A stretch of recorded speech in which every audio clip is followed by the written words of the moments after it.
우리 출애굽기 39장 말씀 보겠습니다. 출애굽기 39장입니다.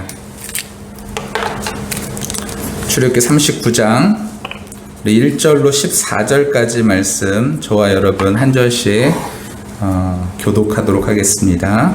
출애굽기 39장 1절로 14절까지 말씀입니다.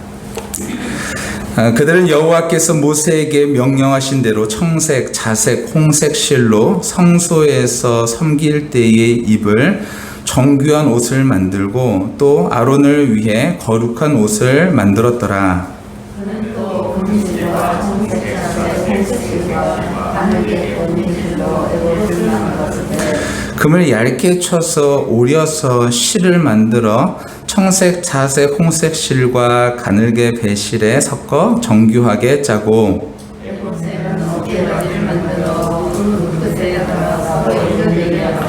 에봇 위에 에봇을 매는 띠를 에봇과 같은 모양으로 금실과 청색, 자색, 홍색 실과 가늘게 꼰 배실로 에봇에 붙여 짰으니 여호와께서 모세에게 명령하신 대로 하였더라. 그들은 또 홍나무를 깎아 금태에 물려 저절의 새끼같이 이스라엘 아들의 이름을 거스렸다. 에봇 어깨바지에 달아 이스라엘의 아들들을 기념하는 보석을 삼았으니 여호와께서 모세에게 명령하신 대로 하였더라. 그가 또 금태를 정교하게 짜되 에봇과 같은 모양으로 금실과 청색, 자색, 홍색 실과 가늘게 꼰 실로 하였으니 그것의 길이가 한 뼘, 너비가 한 뼘으로 네모가 반듯하고 두 겹이며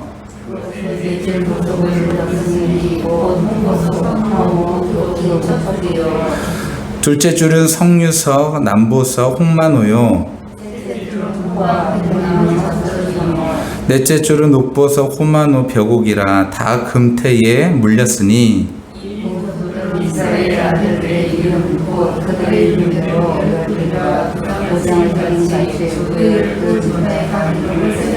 아멘. 뭐 청색, 홍색, 자색실 막 이런 거 나오고 이게 무슨 말인가 그런 생각을 하실 수 있는 그런 본문입니다. 오늘 본문은요 옷에 관련된 내용이에요. 여러분 그 패션에 대해서 잘 아시는지 모르겠는데 저는 잘 몰라요. 근데 오늘 본문에 보면요 이 옷에 만드는 내용이 좀 나와 있습니다. 디자이너는 누구냐면요 하나님이세요. 하나님께서 디자인을 다 하셨어요. 구체적인 디자인까지는 아니셨지만 쓰이는 재료 그리고 대충의 모양 이런 것들은 하나님께서 알려주시고 그리고 사람이 그것을 이제 그 작업을 한 거죠. 실장은 아마도 오홀리압이었던 것 같습니다. 오홀리압이 이런 것들 직물이나 이런 것들을 좀 다뤘기 때문에 오홀리압이 이것을 맡아서 아마도 전체적으로 지도하면서 짰던 것 같아요. 근데 어떻게 만들었느냐? 하나님께서 명령하신 대로 만들었어요. 그래서 창세기 이제 출애굽기 39장 1절로 31절까지인가요? 네, 31절까지의 말씀을 이렇게 보면요. 무슨 말씀이 계속 반복되는 게 하나 있거든요. 뭐냐면은 여호와께서 모세에게 명하신 대로 하였더라 라는 게요. 계속 반복하고 있어요. 몇 번 반복하는지 아세요? 1절, 5절, 7절, 21절, 26절, 29절, 31절 다 해서 7번 반복하고 있습니다. 성경에서 7이라는 숫자는 완전수죠. 그러니까 황금 송아지를 만들 때와는 달리 이스라엘이 얼마나 철저하게 하나님의 말씀에 순종하고 있는지를 대비적으로 이제 보여주고 있는 것입니다. 이것을 통하여서 하나님은 다른 것은 모르겠지만 최소한 제사장만은 하나님의 말씀에 온전하게 거룩한 모습으로 순종하는 그 자들로 서기를 원하시는 하나님의 모습이, 하나님의 뜻이, 하나님의 의지가 이 옷을 만드는 과정 가운데에서도 우리가 발견하고 유추할 수 있다는 것이죠. 7번이나 이 내용을 계속해서 반복하시면서 하나님께서 그런 사람이 바로 제사장 되어져야 된다. 바로 제사장은 그와 같은 모습이다라는 것을 하나님께서 기대하고 계신다라는 것입니다. 오늘 1절 말씀부터 제가 한번 읽어볼게요. 그들은 여호와께서 모세에게 명령하신 대로 청색, 자색, 홍색 실로 성소에 섬길 때 입을 정교한 옷을 만들고 또 아론을 위하여 거룩한 옷을 만들었다. 무슨 실로 만들었다고요? 청색, 자색, 홍색. 이 실로 만들었대요. 이것은 무엇을 만들 때 재료인가요? 성막을 만들 때 재료인 거죠. 성막을 만들 때 그 재료로, 그러니까 남은 거 가지고 만들었다라는 게 아니라 그 재료 그대로 제사장이 입을 옷을 만들었다라는 것이죠. 제사장이 이 옷을 입었을 때 느낌이 어땠을까요? 그것은 바로 거룩한 성막을 마치 뒤집어 쓰는 것과 같은 그러한 느낌이었을 것 같습니다. 사람의 옷을 만드는데 성막의 재료와 같은 재료로 만들었다라는 것은 그러니까 어떤 의미냐면 하나님의 임재가요, 그 지성소라는 그 공간 안에 하나님께서 매여 계시는 분이 아니라, 특정 공간이 아니라 제사장 마음 가운데 있기를 원하시고, 하나님께서 그들과 함께 하시고 그들을 만나기를 원하시는 것들을 이 옷에 담은 것으로 볼 수 있는 것이죠. 그래서 거룩하게 구별한 것입니다. 성막을 거룩하게 구별하신 것처럼 하나님께서 제사장들을 거룩하게 구별하셔서 만드시다는 것이죠.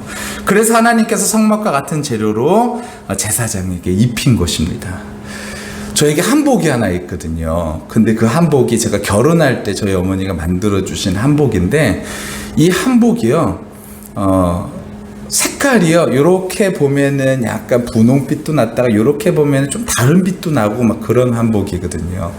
근데 그 한복이 누구 만들 때 쓰던 한복이었냐면요, 전 노무현 대통령 거를 만들 그 원단을 받아다가 저희 어머니가 그 원단으로 노무현 대통령 걸 만들고, 그리고 나서 짜투리로 제 거를 만들어 주신 거예요. 근데도요, 저는 그 옷을 입을 때마다 누가 생각나냐면요, 대통령이 입은 옷, 뭐 이런 생각이 나더라고요. 근데 지금 제사장은요, 이 옷을 입을 때마다 성막과 같은 옷을 이렇게 입고 있다라는 거, 이것이 엄청나게 하나님께서 구별하시고 거룩하게 하셨다라는 사실을 이 몸으로 매일 느끼면서 이 옷을 입지 않았을까 생각되어집니다. 근데 이들이 잘나서 이 옷을 하나님께서 입히셨을까요? 아니에요. 여러분 아시잖아요, 아론이 어떤 사람인지. 32장에서 그의 범죄로 인하여서 약 3,000명이 죽임을 당하지 않습니까? 이러한 우상 숭배의 주역이 바로 아론입니다. 이 아론이 하나님께 나와 제사를 드릴 수 있었던 것은 이 사람 자체가 거룩해서 그런 것이 아니라, 혹은 이 옷 자체가 주는 신비 때문에 그렇게 된 것이 아니라, 그저 하나님께서 그 옷을 구별하여 주셨기 때문에 그 옷을 입은 것이고, 하나님께서 그 사람을 구별하여 주셨기 때문에 그가 하나님 앞에 나올 수 있게 되어졌다라는 것이 중요하다라는 거예요.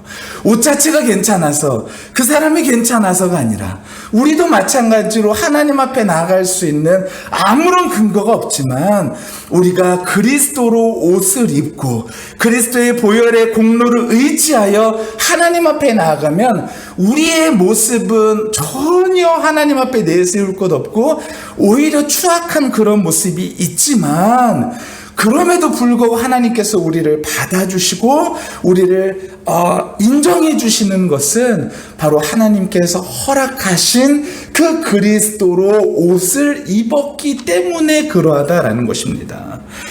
그러니까요, 상징에 하나님의 뜻이 있음을 알고 믿음으로 그것을 입고 하나님 앞에 나아갈 때, 그러니까 제사장이라는 존재가요, 괜찮아서가 아니라 하나님께서 내가 이것을 너가 입고 이 옷을 입고 그리고 피에 대한 어떤 그런 대속의 어떤 그런 제사를 드린 후에 나에게 왔을 때 내가 너를 받아주마라고 말씀하신 그 하나님의 말씀이 믿어지고 그 말씀을 믿음으로 하나님 앞에 나아갔을 때 하나님께서 제사장을 받아주셨다라는 것이죠.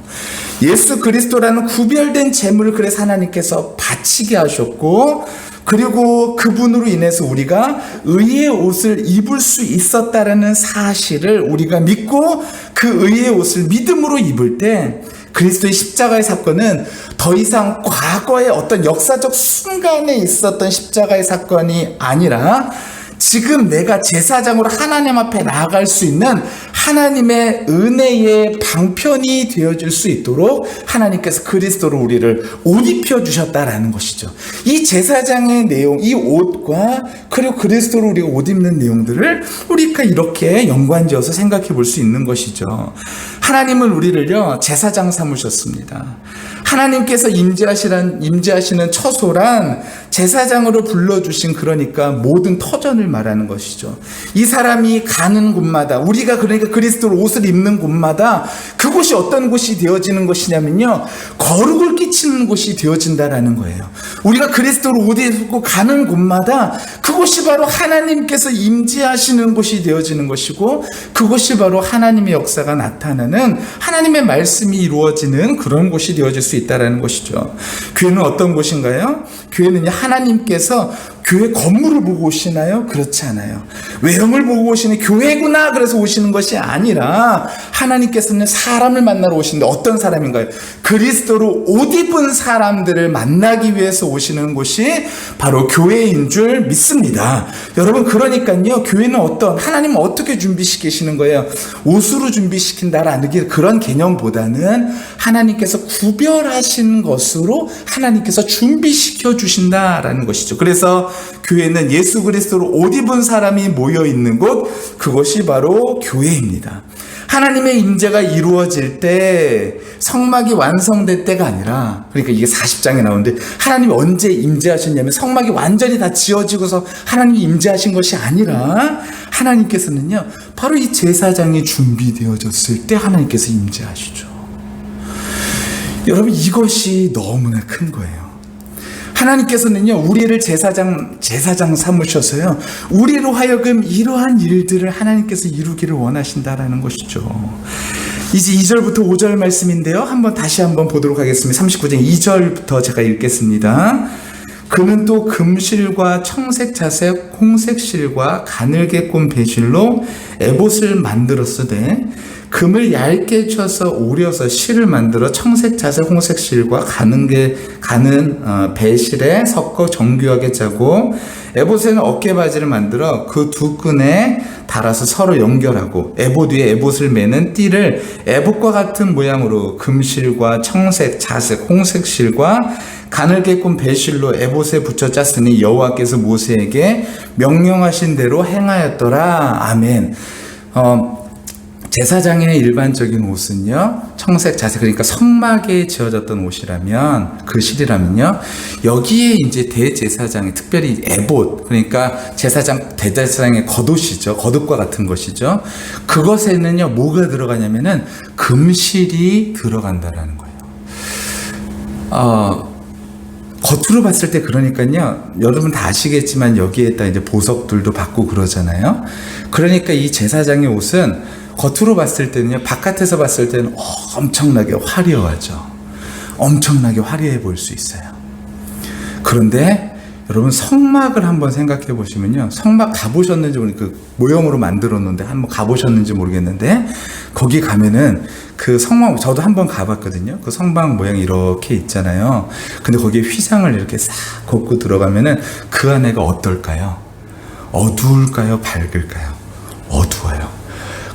거의 암흑과 같죠. 거의라고 말씀드리는 이유는 금초대가 7개가 켜져 있었기 때문에 그 금초대의 빛으로 해가지고 사람이 간신히 볼 수 있을 정도의, 아니 희미하게 보일 정도의 그런 것일 거예요. 딱 들어갔을 때 이 사람의 옷에 이 빛나는 것이 이제 딱 이제 두 가지가 될 것 같아요. 하나는 이 금초대의 7개의 불빛, 그리고 또 하나는요, 이 사람 옷에서 황금이잖아요. 금에서 빛과 반사되는 그 반짝이는 것들, 이것이 아마도 보였을 것 같다라는 거예요. 들어갔을 때 이제 더 이상 화려한 모습은 없죠. 대신 등불 가까이에 가면은 여기에서 붙어 있는, 여기에 있는 보석들, 그리고 이 옷에 있는 황금의 이 모습들이 이 불빛과 가까이 갈 때 반짝반짝 빛나는 것을 볼 수 있게 되어질 것입니다. 이때 대제사장은 무슨 생각을 했을까? 한번 생각을 해봤어요. 대제사장은 아마도 이때 들어갔을 때 불빛과 멀어지면은 이 반짝이는 것이 덜하고, 불빛과 가까이 가면은 이 반짝임이 점점 더 강해지겠죠. 저는 우리가 바로 그러한 것 같아요. 우리 스스로는 빛을 낼 수 없는 존재라는 것을 우리는 잘 알고 있어요. 근데 예수님은요, 너희가 세상의 빛이다 라고 말씀해 주셨죠. 영광의 빛을 우리가 받을 때, 영광의 빛을 받을 때 우리는 빛날 수 있는 것이죠. 이 금초대 부실 반에 다 꺼졌다 그러면요, 아무리 화려한 옷을 입었다 할지라도 그 옷은 전혀 빛나지 않았을 것입니다. 하지만 이 금초대 7개의 불빛이 쫙 비춰지니까 그 옷에 그 불빛에 가까이 가니까 가까이 갈수록 옷이 더 빛나고 반짝거리게 되어진 것이죠. 우리도 하나님의 임재에 가까이 갈 때 하나님의 영광을 받아서 빛을 발할 수 있는 존재가 될 줄로 압니다. 가까이 갈수록 더욱 반짝이는 것이죠. 우리도 하나님 임재 곁에 더욱더 가까이 가서 우리의 삶 속에 하나님께서 말씀하신 그 빛이 발하여지는 저와 우리 모두가 다 되어졌으면 좋겠습니다. 우리에게서 비롯되는 것이 아니라 하나님께서 손수 지어주신 옷을 입을 때 빛나게 되어지는 것이죠. 이제 6절과 7절 말씀인데요, 6절과 7절 말씀 제가 한번 읽겠습니다. 그들은 또 호마노를 깎아 금태에 물려 도장을 새김같이 이스라엘의 아들들의 이름을 그것에 새겨 에봇 어깨바지에 달아 이스라엘의 아들들을 기념하는 보석을 삼았으니 여호와께서 모세에게 명령하신 대로 하였다. 어깨에 보석이 달려 있어요. 근데 여기에 누구의 이름이 써 있다고요? 이스라엘의 이름이 써져 있는 것이죠. 제사장의 어깨가 무거웠을까요? 가벼웠을까요? 무거웠죠. 보석의 무게 때문에 무거웠던 것이 아니라 그 이스라엘 백성들 이름이 새겨져 있는 그것이 부담감과 책임감으로 인해서 무거웠을 것입니다. 예수님도 십자가를 오르실 때, 골고다를 오르실 때 어깨에 지신 십자가가 무거우셨을 것 같아요. 근데 그것은 단순히 십자가의 물리적인 무게 때문에 무겁다라기보다는 그 십자가에 지신 무게는 바로 우리의 죄의 무게였죠. 근데 그 죄의 무게를 예수님께서 다 지시고, 그리고 나서 십자가에 끝까지 피 흘려서 죽기까지 그렇게 하나님께서 순종하신 것이죠. 여러분, 그리스도를 믿고 따르는 사람을 그리스도인이라 한다면 오늘 우리의 어깨에는 어떤 짐이 젖어 있는지 한번 생각해 봐야 될 것 같습니다. 하나님께서 우리를 제사장 삼아 주셨죠. 그렇다면 물론 우리는 대제사장은 아니기 때문에 이 에봇을 입지는 않지만 우리도 같은 심정으로 예수님을 따르는 존재라면 이 어깨에 우리도 누군가 이름이 적혀져 있어야 되지 않을까 생각되어집니다. 혹시 아무런 이름 없이 내 이름만 적혀 있는 건 아닌가? 홀가분하게 그냥 나 혼자 신앙생활하고 있는 건 아닌가? 다시 한번 돌아봐야 된다라는 것이죠. 제사장인 그리스도인의 삶은요, 그러니까 누군가를 책임질 수 있는 그런 책임의식이 있는 삶인 것이죠. 책임을 스스로에게 물을 수 있는 사람, 공동체의 책임, 그리고 공동체를 생각하는 마음. 그래서 저번에 로마서 말씀에 그리스도인이라면, 성도라면 그 다음에 나타나는 현상이 어떤 현상이라고요? 영적 예배를 드리는데 공동체를 생각하고 사랑의 원리로 사람을 대한다라는 것이죠.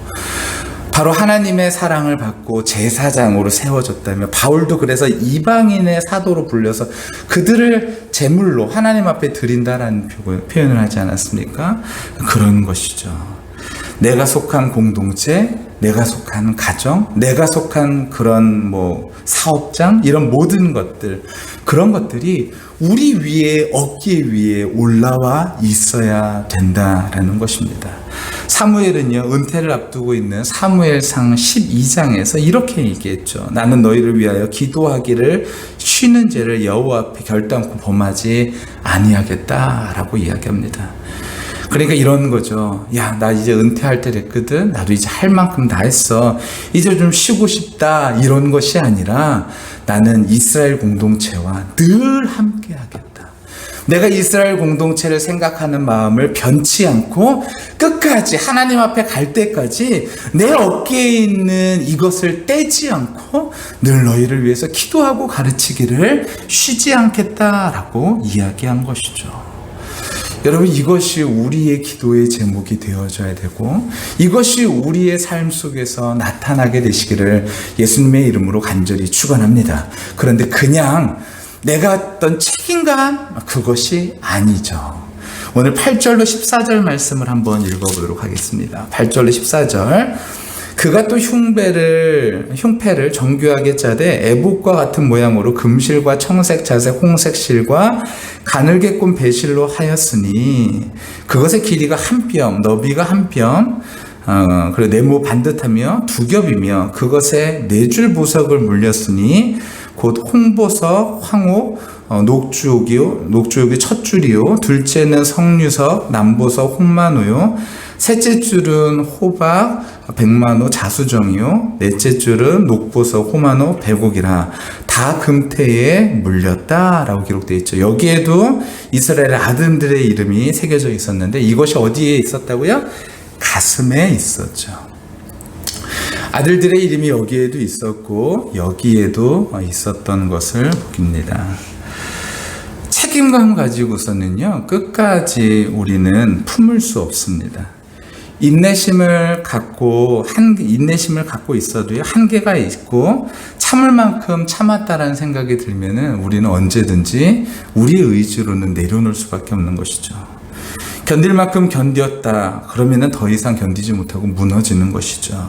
언젠가는 피해버리고 싶은 마음이 들 수밖에 없습니다. 근데 하나님은요, 그 이름을요, 어깨의 짐으로 지기보다는 어깨의 짐도 있지만 마음으로 품으라고, 마음에다가, 가슴에다가 하나님께서 그 이름을 새겨 넣으라는 그런 의미로 여기에다가 하나님께서 주신 것이죠. 이스라엘 백성들에게, 이스라엘 사람들에게 지금 현재도요, 생명이 어디에서 나오냐라고 이렇게 물어보면 우리나라 사람들은 생명이 어디에서 나온다고 생각하면 하트를 그려라 아이들한테. 그러면은 아이들이 대부분 하트를 어디서 그리면 여기 가슴에서 이렇게 하트를 그리죠. 심장에서요. 근데 이스라엘 백성은 좀 달라요. 이스라엘 백성은 생명이 어디서 나오냐 그러면 배에서 나온다고 말합니다. 배에서. 그래서 배에서 생수가 나온다라는 표현이, 그래서 이스라엘 그 문화적인 어떤 그런 내용으로 우리가 볼 수 있는 것이죠. 오늘 본문에서는 하나님께서는 그것을요, 이 가슴에 묻으라는, 이 가슴은, 이 가슴과 머리가 이스라엘 백성들에게 하나로 갑니다. 그러니까 여기에 생각, 가슴, 이렇게 우리가 생각하는 거는 우리 생각한다 그래 머리로만 생각하는데 이스라엘 백성 사이에서, 이스라엘 사이에서는 이 가슴으로도 함께 생각한다라는 개념이 있었기 때문에 이들이 어깨에만 지는 것이 아니라 가슴으로 그 사람들의 이름을 새겨 넣어서 내 책임감으로만 일하는 것이 아니라 하나님이 주신 마음으로, 그 마음으로 그것을 감당하라고 하나님께서 이와 같이 새겨 주신 줄 믿습니다.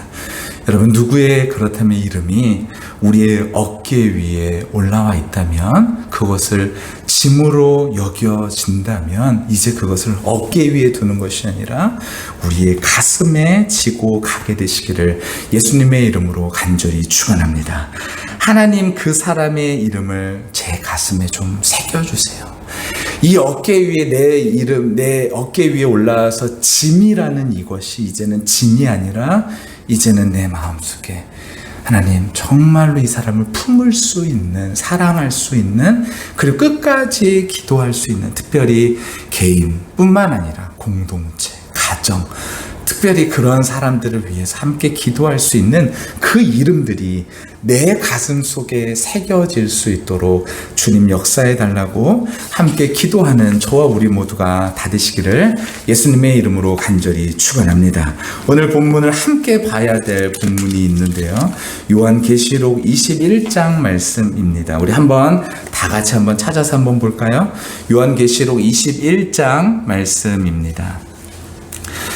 제가 한번 읽어보도록 하겠습니다. 요한계시록 21장 우리 10절로 20절까지 말씀 중심으로 보겠는데요. 제가 간단하게 먼저 설명을 해드리면 21장은 새 하늘과 새 땅에 대한 내용이죠. 21장 1절에 보니까 또 내가 보니 새 하늘과 새 땅을 보니 처음 하늘과 처음 땅이 없어졌고 바다도 다시 있지 않더라. 그러니까 우리가 흔히 천국 하면 얘기하는 곳이 바로 이제 21장 본문 아니겠습니까?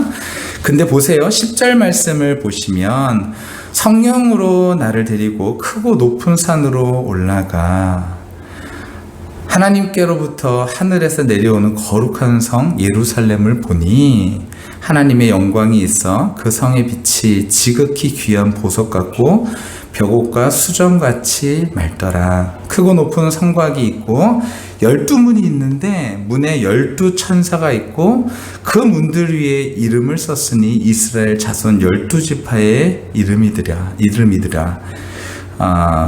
동쪽의 세 문, 북쪽의 세 문, 남쪽의 세 문, 서쪽의 세 문이니 그 성의 성곽에는 12기초석이 있고 그 위에는 어린 양의 12사도의 12 이름이 있더라. 내게 말하는 자가 그 성과 그 문들과 성곽을 측량하려고 금갈대 자를 가졌더라. 그 성은 네모가 반듯하여 길이와 너비가 같은지라. 그 갈대자로 그 성을 측량하니 12,000스타디온이요 길이와 너비가 높이가 같더라. 그 성곽을 측량함에 144규빗이니 사람의 측량 곧 천사의 측량이라. 그 성곽은 벽옥으로 쌓여 있고 그 성은 정금인데 맑은 유리 같더라. 그 성의 성곽의 기초석은 각색 보석으로 꾸몄는데 첫째 기초석은 벽옥이요 둘째는 남보석, 옥수요, 녹보석, 홍마노, 홍보석, 황옥, 노곡, 그리고 담황옥, 비치옥, 청옥이요 12째는 자주성이라. 이 모습을 이스라엘 백성들이 보고 에봇에 익숙했던 이스라엘 사람들은요, 단번에 이 반모섬에서 환상으로 보았던 이것을 보면서 떠올렸던 것이 분명히 있죠. 그것은 100% 에봇입니다. 에봇을 떠올리면서 이스라엘 백성들은 다시 한번 생각할 수 있었던 것은 무엇이냐면은 우리가 바로 하나님의 거룩한 성전이요 우리로 하여금 하나님께서 이 세상 가운데 제사장 삼으시고 이 세상 가운데 나타내 보이시는 하나님의 영광이 우리를 통해서 이루어지기를 원하시는 모습이 바로 새 하늘과 새 땅의 모습이구나 라는 사실을 이스라엘 백성들은 거의 100%로 이 본문을 보고선 이 내용을 보고선 깨달았을 거라는 거예요. 저와 우리 모두가 그렇다면 이 세상을 살아가면서 우리가 하나님께서 우리를 제사장 삼아 주셔서 우리가 하나님 앞으로 나아가는 데 있어서 에봇은 없지만 하나님께서 이제 에봇이 아닌 그리고 동물의 피가 아닌 예수 그리스도의 피로 말미암아 하나님 앞에 나아갈 수 있는 새 옷을 허락하셨고 우리로 하여금 그 새 옷을 입고 세상 가운데에서 제사장으로서 하나님의 앞에서 또한 자녀로서 살아갈 수 있도록 하나님께서 은혜를 베풀어 주시고 기대하신다라는 사실, 그것이 바로 새 하늘, 새 땅, 새 예루살렘에 하나님께서 원하시는 궁극적인 모습이다라는 사실들을 이스라엘 사람들은 깨달았을 거라는 거예요. 저와 우리 모두도 동일한 그런 은혜가 있게 되시기를 예수님의 이름으로 간절히 축원합니다. 저와 우리 모두도요. 그러니까 우리가 잘나서 하나님께서 우리가 괜찮아서 아니잖아요. 우리가 잘나지도 않고 우리 괜찮아서도 아니고 우리는 불순종하는 영들 가운데 그것을 순종하며 따라갔었던 사람들인데 그래서 죽은 자들인데 하나님께서 그리스도 예수와 함께 살리신 것이죠. 그래서 우리로 하여금 이제 우리의 옛 옷이 아닌 그리스도로 새 옷을 입고 하나님 앞에 나아갈 수 있도록 해주신 것이죠. 그 빛은 어디서 비출 수 있는, 우리가 받아들이고 볼 수 있느냐? 하나님 앞에 가까이 갔을 때, 등잔빛에 그 등불에 가까이 갔을 때 비출 수 있는 그 옷을 보는 것처럼, 우리도 하나님 앞에 더욱더 가까이 갈 때 우리의 존재가 깨달아지고 우리의 존재가 빛나는 것이고, 세상 가운데에서 하나님의 이 제사장 나라로서 살아갈 수 있는 힘과 용기가 있을 수 있다라는 것이죠. 그래서 하나님께서 우리에게 원하시는 것은 그 힘을 가지고, 그 능력 가지고 나 혼자서 하나님 앞에 나가서 끝나는 것이 아니라 우리 어깨에, 그리고 우리의 가슴에 이 세상 사람들의 이름을 함께 새겨서 하나님 앞에 함께 나아가기를 하나님께서는 원하신다라는 것입니다. 저와 우리 모두가 그 하나님의 사랑을 받은 자로서, 특별히 출애굽기를 이제 다시 보면서 우리가 이것을 깨달았다면, 우리 하나님 앞에 은혜를 구하며, 하나님, 저에게 이러한 은혜를 허락해 주셔서 제 마음속에, 제 어깨에, 제 가슴에 누군가의 이름을 함께 새기며 그리스도와 함께 하나님의 온전한 나라까지 함께 가는 제가 될 수 있게 해달라고 함께 기도할 수 있는 저와 우리 모두, 그것이 바로 제사장이 입어야 될 옷이고, 그것이 바로 우리의 모습인 줄 믿습니다. 저와 우리 모두가 그 뜻대로 순종하며 살아가 하나님 앞에 나아갈 수 있는 우리 모두가, 마지막 때 하나님 앞에 설 수 있는 우리 모두가 될 수 있게 해달라고 함께 기도하는 우리 교회 되시기를 예수님의 이름으로 간절히 축원합니다.